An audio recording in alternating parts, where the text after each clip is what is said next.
Bonjour et bienvenue dans cette nouvelle vidéo. Aujourd'hui, je vais vous parler d'un sujet que beaucoup sous-estiment, c'est que le monde du travail a changé. Mais la plupart des organisations fonctionnent encore comme si rien ne s'était passé.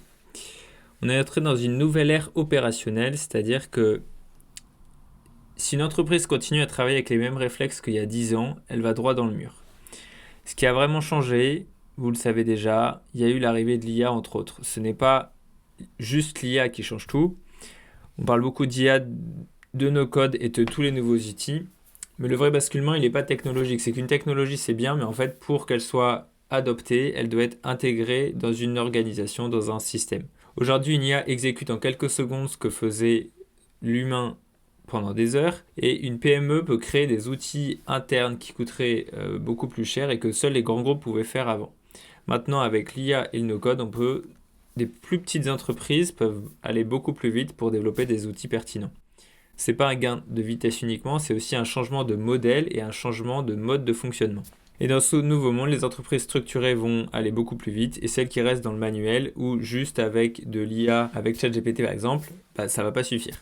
C'est une première étape, on le verra dans toute la suite, mais ça ne suffit absolument pas pour avoir quelque chose de cohérent, de construit et de solide. Donc l'erreur la plus répandue aujourd'hui avec l'IA, c'est quand on essaye d'ajouter de l'IA dans une organisation et qu'il n'y a pas de système. Parce qu'en fait, je viens de le mentionner, mais utiliser l'IA sans organisation, sans système, ça veut dire quoi? Ça veut dire être dans un chatbot, que ce soit Claude, OpenAI ou n'importe lequel, avec des prompts. Et ça, ça marche évidemment, ça permet de faire plein de choses, mais c'est lent. Et en fait, intégrer l'IA dans un système, ça va permettre de fluidifier tout ça et rajouter l'IA dans quelque chose qui n'est pas structuré, organisé, et ben ça change rien, ça amplifie ce qu'il y a déjà. Si c'est le chaos, les process sont flous, ça accélère le flou et le chaos. Si les données sont dispersées, il y a des incohérences et en fait comme l'IA travaille sur les données, les incohérences vont grandir et les rôles mal définis, donc confusion amplifiée puisque on ne sait plus qui fait quoi, etc. Donc on ne branche pas jamais de l'intelligence artificielle sur du désordre, de brancher des IA, MCP, tout ce que vous voulez, sur des modèles qui sont sur des organisations sans réfléchir à l'impact et à ce qu'il y a à faire exactement.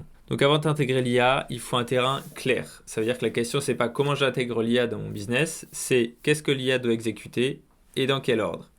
Et pour moi, pour faire ça, le plus important, c'est de définir ces processus. Je ne répéterai jamais assez, mais si on n'a pas de process clair déjà sur un papier, qu'est-ce qu'on fait? On ne pourra rien faire de constructif puisqu'il manque la base, comment on travaille aujourd'hui. Et cette base-là, comment on travaille aujourd'hui, c'est le processus de travail actuel. Ensuite, on va identifier les données opérationnelles essentielles, quelles sont les informations dont on a besoin pour pouvoir travailler. Et on va mettre de l'ordre dans tout ça avant de mettre la puissance de l'IA et de l'automatisation. Sinon, la technologie ne change absolument rien et les MCP ou l'IA ne va pas structurer à notre place. En fait, ces technologies-là certes, doivent être cadrées, etc. Mais contrairement aux grands groupes, les PME peuvent avancer vite, reconstruire proprement leur système, adopter une architecture cohérente, sans inertie politique. C'est-à-dire qu'une plus petite entreprise va pouvoir aller beaucoup plus vite sur l'implémentation de tout ça qu'une énorme entreprise, parce qu'il y a des enjeux politiques derrière, il y a des enjeux de coût aussi. Le coût de changement de certains outils dans une très grosse entreprise, ça va être phénoménal, alors qu'une plus petite entreprise peut se permettre d'aller plus vite et d'évoluer beaucoup plus vite pour atteindre un système clair et cohérent. Et donc une PME qui aurait un système comme ça deviendra forcément beaucoup plus efficace qu'une grosse structure qui va être plus lente à évoluer. À condition évidemment de s'organiser et pourquoi pas d'utiliser le système opérationnel intelligent pour ça. Donc l'improvisation technologique, c'est une menace silencieuse parce qu'on la voit pas forcément mais qui fait beaucoup de mal sur les entreprises. C'est que des entreprises qui testent des agents IA, qui rajoutent de l'IA, des automatisations, on ajoute 3-4 outils, on gagne certes du temps, c'est vrai. Mais le problème, c'est qu'en fait, quand on construit ça, et je suis passé par là au début, c'est qu'on commence par faire une petite automatisation parce qu'on a un besoin, on commence par faire un assistant IA pour un besoin, on commence à construire comme ça, on construit des briques. Sauf que tant que les briques ne sont pas reliées ensemble, ça ne sert à rien parce qu'au final, c'est toujours nous, même si on a des automatisations, des assistants, etc. C'est toujours l'humain qui va faire le lien entre ces trucs-là.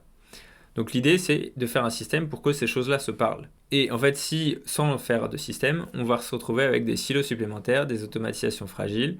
Donc en fait, on va juste rajouter des outils à quelque chose où on a déjà beaucoup d'outils, et une dépendance à des solutions qui ne sont pas forcément très maîtrisées. Donc quand je suis passé par cette première étape dans la construction d'un outil, et ben en fait, on construit nos petites briques, mais en fait, le moment où tout s'est éclairci, c'est le moment où j'ai écrit mon process de A à Z pour savoir exactement ce que je voulais. Et c'est là, en fait, en faisant ça, que j'ai pu relier chaque brique à chaque étape du process et de pouvoir connecter tout ça ensemble et de faire un truc fluide.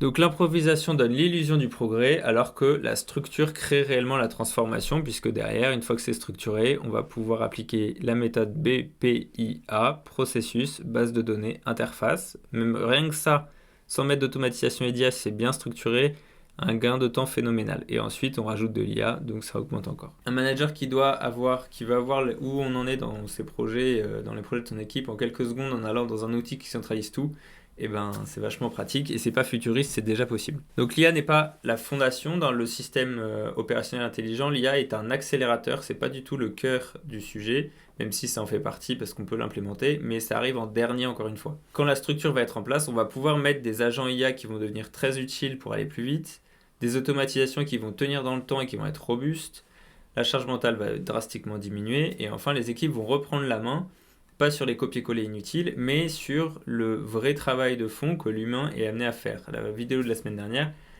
de début de semaine, parce que j'ai pas eu le temps de la publier la semaine dernière, c'est exactement ça, c'est qu'en fait on prend conscience que l'humain aujourd'hui n'est pas la bonne place dans le système.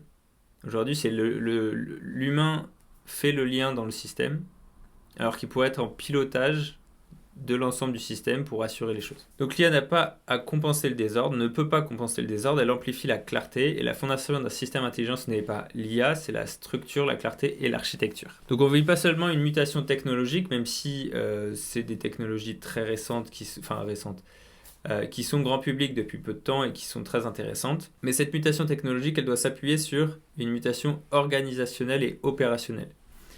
Dans cette nouvelle ère, la capacité à structurer va être beaucoup plus importante que la capacité à choisir un outil en particulier, parce que, sans rentrer dans les détails, mais un modèle d'IA, grosso modo, avec les mêmes prompts, il n'y a pas exactement les mêmes résultats, mais selon ce pourquoi on veut l'utiliser, on peut quasiment changer l'un pour l'autre. Mais bref, c'est pas le sujet.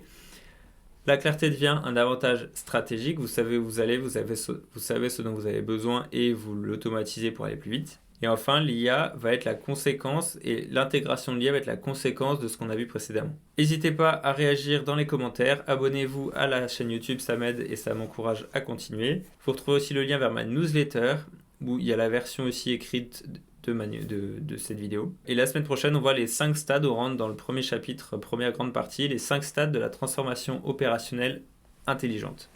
C'est un peu la feuille de route, la trajectoire pour passer d'un stade 1 à un stade 5, et je développerai tout ça la semaine prochaine. Bonne journée et à la prochaine.